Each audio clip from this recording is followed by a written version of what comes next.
Hi, Nikki. I'm so excited that you're here with me today. Thank you so much for being here all the way from the UK. My pleasure, Hannah. I love your work. I love what you're doing. I love your new book. So it's my pleasure to be here. Thank you so much. Well, like many podcasts, let's start with where are you today? And I want to kind of unpack that journey looking backwards, but what are you focusing on, my friend? Yeah. So life is exciting and full on. I'm a mum of two young children. I've got a 9-year-old and a 4-year-old. We've recently welcomed two new puppies to our house as well. So we're in the family chaos of welcoming two new puppies into our world. But I'm also the founder and owner of two of my own development businesses, exec development businesses. And where I find myself today is somebody that has been on a journey to understand how I can thrive in my own life, having been on a bit of a roller coaster ride with that over a number of years. And I'm fiercely curious about understanding what it takes to both live and work well. I'm a career-driven woman. I love my work, but I also love my family, and I want to show up for both sides of I suppose, my identity in a way that feels fulfilling, but also lights me up without burning out.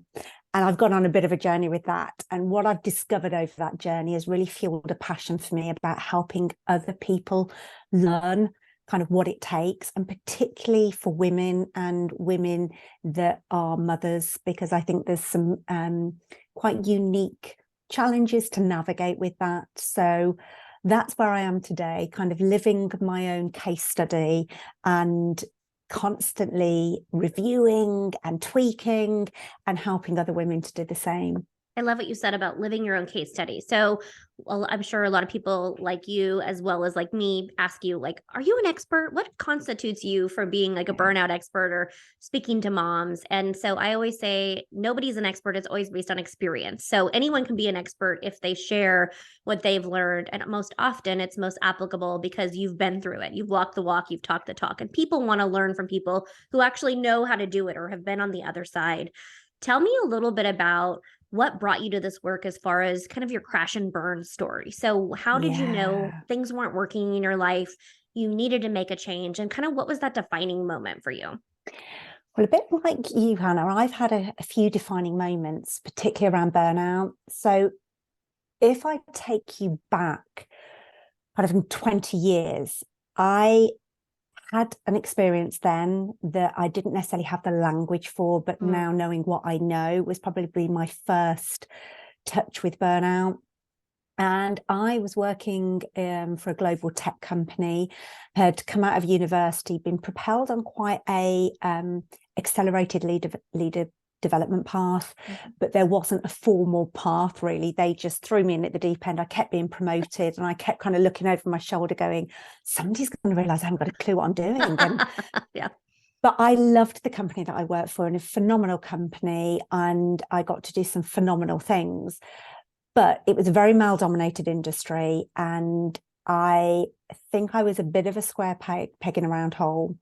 And because I kept being promoted, and I ended up with this massive job title, this massive salary, all of the benefits that go along with that, the stocks, the shares, and I started to build a life around my career. Mm. And but because I didn't really understand what my success was built on, I felt like I'd got to prove to myself more than anybody that I was worth what I was being paid, and I was worth all the success that I was getting. Yes. And so I kept working longer, faster, harder than anybody else around me to really try and prove that. And it got to the point where I really wasn't enjoying life, and I became a person that I didn't particularly like, I didn't particularly recognize, but I felt a bit stuck. I called myself a corporate prisoner at that time. And I kept going, oh, just do one more year, just one more year.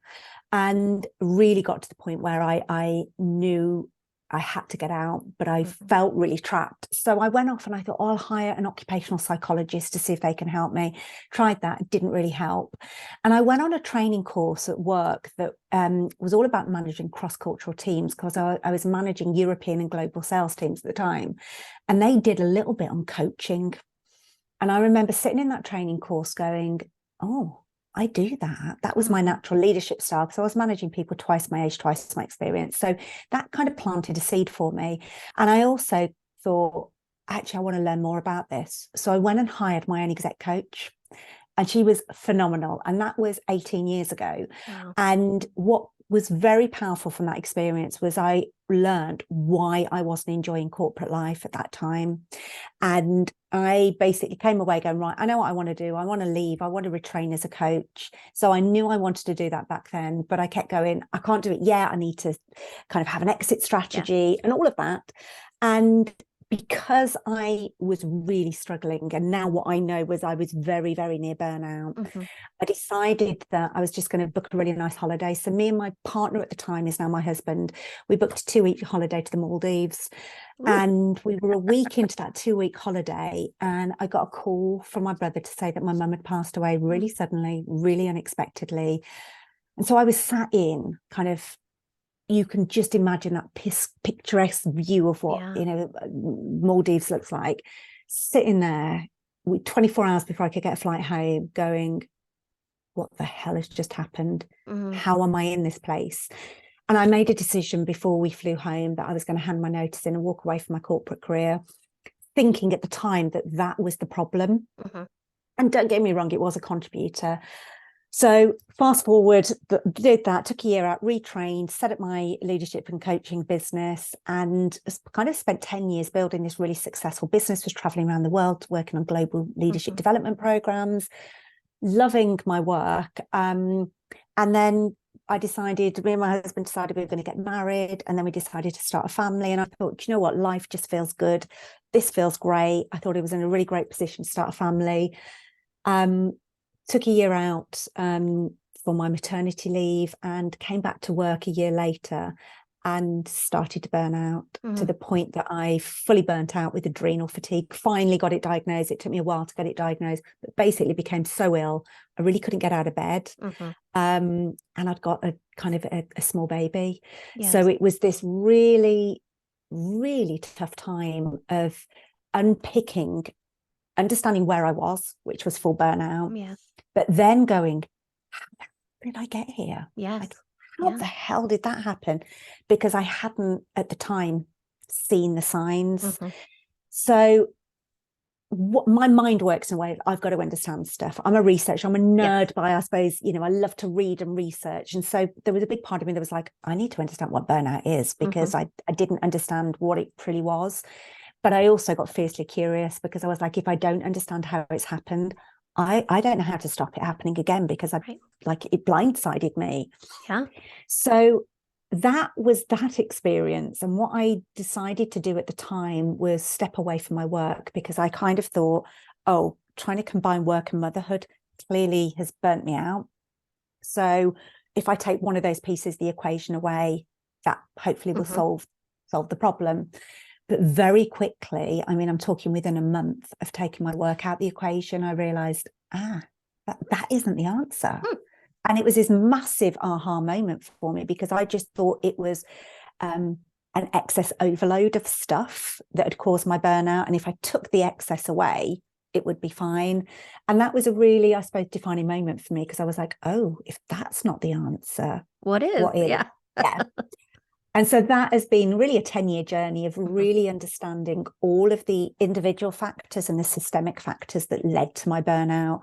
And I've learned on that journey that actually I'm probably predisposed to it. You can put me in pretty much any situation and I'd be predisposed to it. So that was like enlightening, because I was like, it's all this external stuff. Like if I just leave the corporate career and I just take work out of the equation. So and I've gone deep. I've pulled back the layers of the onion to really understand as many of those factors as possible, and even become kind of qualified in a global leadership tool that really, really gets into the nitty-gritty of these factors, so that I now help other people with that. Let's unpack that. There's a lot of information, and I think it's really important, especially when a light bulb went off in my head when you said it's been a 10-year journey. And I know in your practice and my practice as well, we're hearing these people who want quick fixes. I'm burned out. I'm going to quit my job. Life is going to be fixed. Or I'm burned out. I'm a mom. I'm going to do a side hustle that I care about, but I'm also trying to raise human beings. So Yeah. let's talk a little bit, let's go a little bit deeper on kind of unpacking that. So Yeah. with your clients, they come and work with you. A lot of them, I'm assuming, are moms, sounds like organizations as well. Let's talk about the unpacking and what's the first thing you do or say to start kind of the unpacking of the backpack or unpacking of that monkey that's on your back, whatever, however you want to call it. What does that unpacking look like? Well, for me, and often with my clients, there is this sense that, oh, if I've burnt out or I feel like I'm on that path, I'm doing something wrong. So I'm either not strong enough, I'm not capable enough, I'm not enough, I'm somehow weak. And that was how my experience, I was like, oh, I've done something wrong.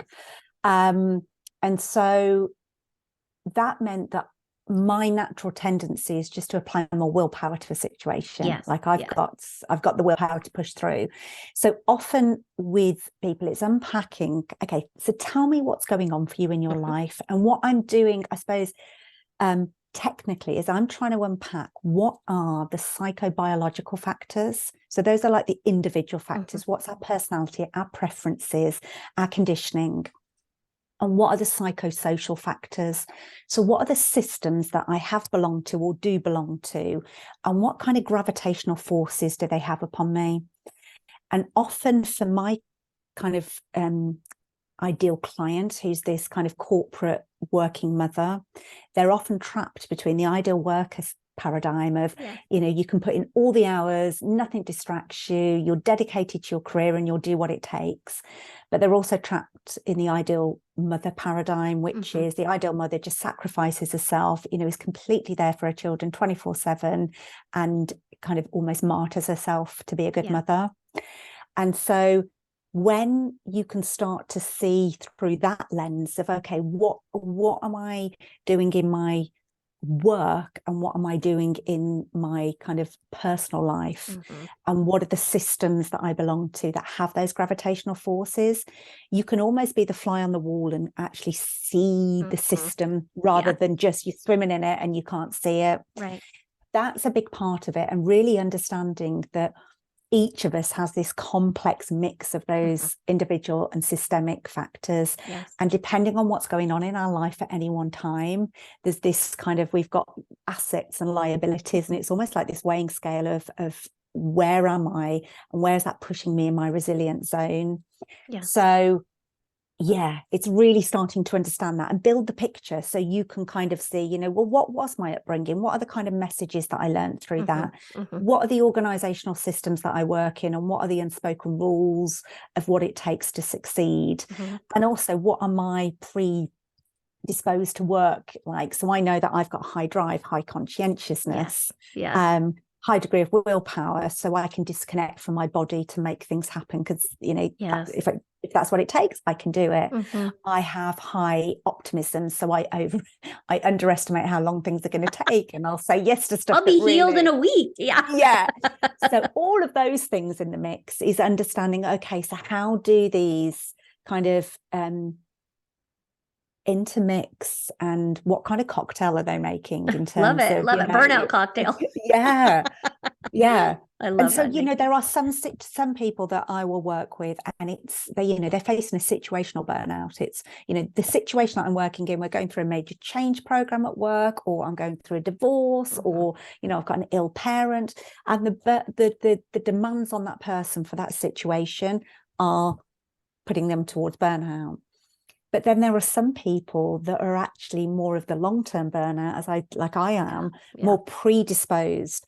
And so it's really starting to understand actually which one of those might I be, and what factors are either supporting or detracting from my well-being as I walk that path. It's so much to unpack, and I think people realize or think external rewards, it's the external things in our lives, but really to break through burnout, or at least break the cycle of burnout, we have to turn towards ourselves, I say, and like excavate those old patterns of behavior. Did you see your mom work 2 jobs, and was she a single mom, or was your dad the primary breadwinner and your mom stayed home? Like, what are all those layers of like epidermis that you need to kind of dig through?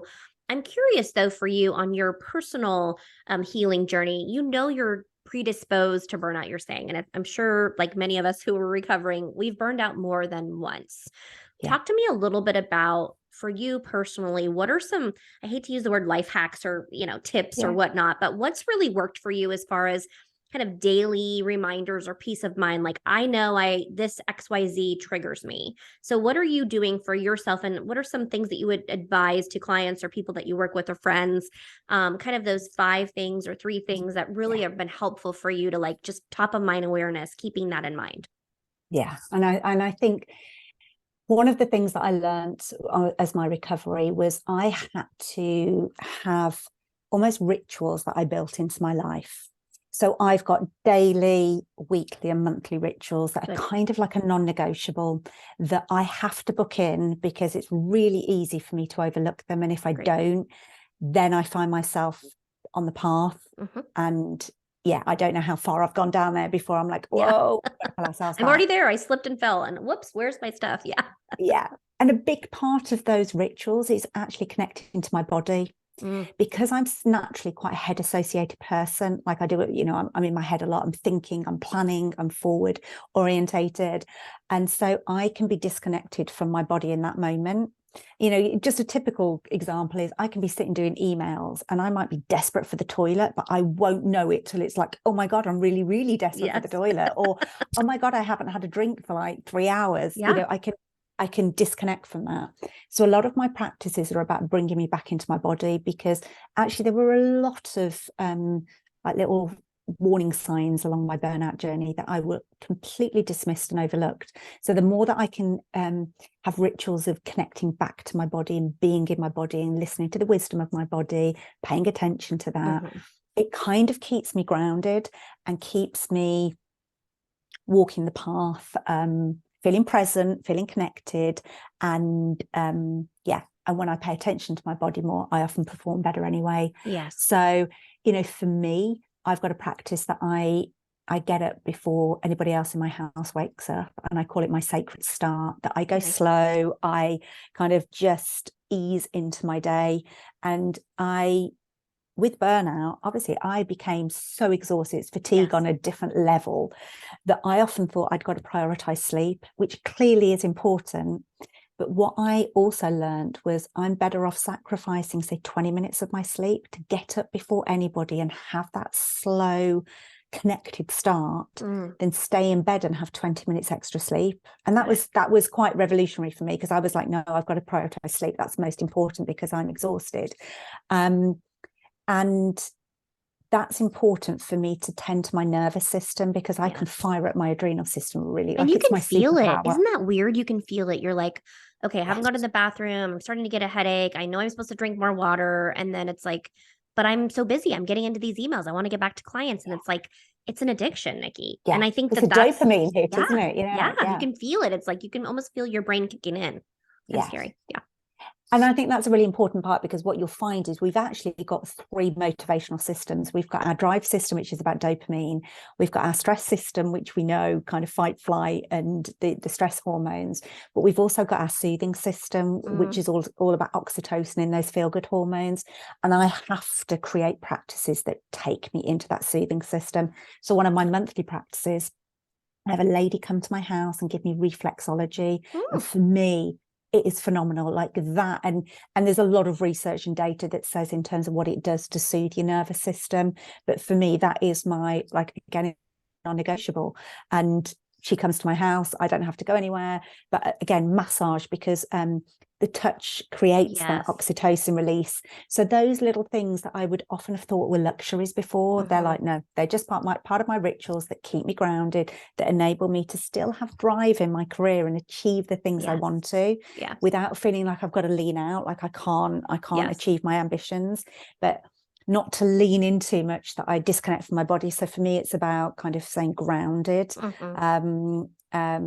Not becoming too head associated, leaning in too much, but kind of bringing my body with me. Love that. I love, as you're talking, I'm hearing, getting up or a little bit early. It may seem like you're losing sleep, but you're actually gaining right times in your day to kind of center yourself and get recharged. I'm hearing touch, connectedness, whatnot. Talk to me about women listening right now. And I know you've got these listeners as well. I'm a mom. I work. I cook, I clean, I do it all. I don't have time, Nikki, for someone to come to my house and give me a foot rub or a massage. What is that? How do you address that? I don't have time, because I was guilty of that. I don't have time. I don't have time for myself. So what is your, 30-second lowdown on I don't have time? It should be a bumper sticker. I think there's two things that I would say to this is, if you don't make time for your well-being, you've got to make time for your illness. Ooh. Period. Ooh. Yeah. Yes. And, a part of this journey that I think has really fueled me as well is I've lost two parents now very suddenly, kind of before their time. And you get to the point where you kind of go, well, what is it? I want to be around as long as possible for my kids and for, loved ones, and to do the work that I want to do in the world. And it has to be sustainable because you can't have the long-term impact. So I get, and I was absolutely in that place. I haven't got time to kind of respond to people's messages. Right. Or go to the bathroom, you mentioned. Why is that always the first to go? Yeah. So I kind of saw self-care as a luxury. I now see it as kind of self-preservation. And what I learned through that experience is when you lose your well-being, it doesn't matter what else you've got. Right. Like I couldn't be there for my children. I live in a beautiful house. I couldn't enjoy that. I couldn't go out with friends. So it doesn't matter what else you've got. If you haven't paid attention to your well-being, when that goes, nothing else matters. So it has to come higher up the order. But I think there's also hooking from the messages that we get that says, if you're a good mother or if you're a good worker, you just kind of get on. And I think we as women were raised to be good girls traditionally, the drivers of be perfect, be strong. And I think what's happened is that good girl has turned into kind of this independent woman that actually I'm only succeeding if I can carry it all on my own shoulders. I'm strong, I'm independent. And the biggest lesson I learned was actually I wasn't being a leader in my life. If you were in an organization and trying to do it all, A, you wouldn't be respected, and B, it wasn't sustainable. And I had to take that leadership in my own life to go, no, I need the support around me. It takes a village, particularly to raise children, but I think it takes a village to raise a mother. And in years gone by, we would have that village. And obviously in modern era, we haven't. So what I've learned is I've been really smart and strategic about building the support systems around me. I ask and receive help far better than I used to. Love it. I love that. I think it's so true. I mean, I think about women in villages, or, when I went to Africa, it was like the women are raising the kids together. They have help with food. They have help with, milking the goat. They have help. And I think as women, especially in the US, and it sounds like the UK as well, it's that vision of you got to do it all by myself. And it's one thing to have girl time, happy hour, and you're having fun with your friends, but it's completely different when you say, hey guys, I need help XYZ. And I'm also, the other piece of that is I'm willing to help you too. And I think that needs to be that give and take. And so learning how to ask for help. Now, I know you have a lot of listeners that are moms. I do as well. What is one piece of advice for someone who is pregnant, coming back from work and realizing, oh shit, I can't do both, or I need help with doing both, but they cannot afford a coach, or they choose not to hire a coach? What are like 1 to 3 things that they could do to kind of even just get started on trying to live that integrated life? I think if they're particularly career-driven high achievers, one of the biggest things that I find that will trip somebody up is trying to apply the same strategies to their work before they went on maternity leave to when they return. And often those strategies were, I'll just work the long hours, I'll just, I'll say yes to all the projects, I'll be the helper, I'll be the fixer. And if you try those strategies, you'll very quickly learn that they're not sustainable now that you've added in you've gone from being a working woman to a working mother. It's not sustainable.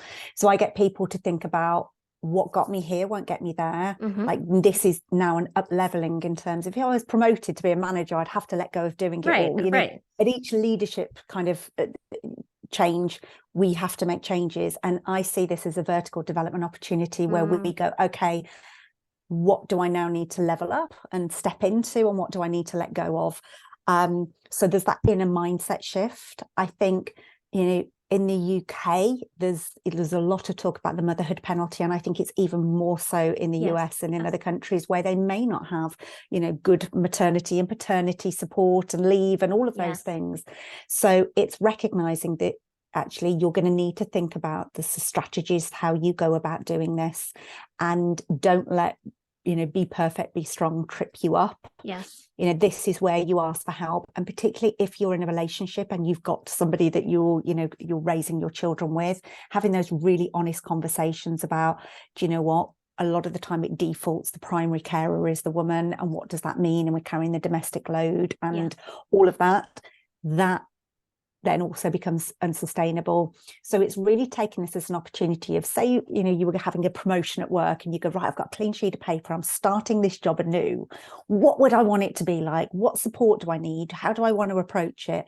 And I would really encourage somebody to take that mindset about, okay, clean sheet of paper, you don't have to do it like you've done it. And if you try that, it might trip you up. So let's be really strategic about where can I add the most value with the least kind of impact on me, and really focusing on my zone of genius, where the stuff that I enjoy doing, I find it easier. And how can I delegate stuff to other people, or realize that actually I picked up this stuff that was never my job anyway, or, you know, and really assess. And because often we feel that we've got more to prove when we go back, so we try even harder. Yes. And again, that will trip us up. So take a really strategic leadership mindset as you do this, and ask for the support and be really clear on where are my priorities. Love it. All good tips. So I was cruising on your website earlier today, and there's a lot of freebies on there. I know right now, after 2022 and with the recession at least happening, people are looking kind of for free tips and resources. Where can our listeners come find you and get those? I think you have like a schedule on there. I looked at that. It looks like you have a podcast, but kind of what are your top 3 resources that we can provide today to our listeners? Yeah. So if you head to wisdomforworkingmums.co.uk, on there you'll find the podcast. And like you, I do a regular podcast where I get experts on, and I know you're joining me this year as well, Hannah, to share your wisdom. So we have regular experts on. I share information as well. So that's one resource on there. I do a fortnightly blog as well, which often inspires people around different topics and areas, and I provide resources around that. But if you get on my email list, I've got free webinars that I do. I've got, as you say, these downloads and handouts. And my big thing this year is I'm supporting people around a particular framework that's called the Global Leadership Wellbeing Framework, where it specifically helps people think about, how do I live well and work well? And we cover 6 domains. And this year I'm going to be sharing so many resources around that, which is a proven evidence-based approach to how do we thrive as leaders in our work, in our life, isn't it, all along that journey. I'm so excited. I love your website, super interactive. The podcast is great. I love that you can go to her website and download these schedules for working moms, all these different resources. It's really a pleasure to have someone across the pond really championing this work, especially for working women. So thank you so much, my friend, for being a guest on the show today. We'll drop your links in the chat. Couldn't be happier to have you. Spreading that burnout is not, you know, it's not the end of the road, right? It's an opportunity for us to lean towards ourselves and really figure out what we truly want. So thank you so much, my friend. My pleasure. Thank you for having me.